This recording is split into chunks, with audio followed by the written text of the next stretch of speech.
Si un pays dans lequel 77% de la population a moins de 35 ans, et dans ce même pays-là, on a 77% de gens qui sont exclus, pour la raison toute simple qu'il faut avoir à minima 35 ans pour être candidat à l'élection présidentielle. Donc c'est un message, un premier message que cette jeunesse-là a souhaité passer, et puis un deuxième message qui est connexe à ce premier message, celui de l'abaissement du cautionnement. 666 SMIC, c'est ce que ça représente exactement. Le cautionnement exigé, 666, donc 75 000 francs, vous avez 50 millions de cautionnement, c'est un montant qui est extrêmement important. On exclut de facto toute cette jeunesse-là, puisque, soyons tout à fait logiques et pragmatiques, comment un jeune de moins de 35 ans peut être en capacité de réunir autant d'argent pour se porter candidat?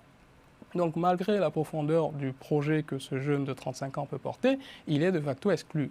Et allons même plus loin, pour les candidats déclarés qui ont plus de 35 ans, un monsieur qui est aujourd'hui candidat comme Assali Etiomoko a dû mobiliser, donc faire une sorte d'appel public à l'épargne pour pouvoir financer sa candidature.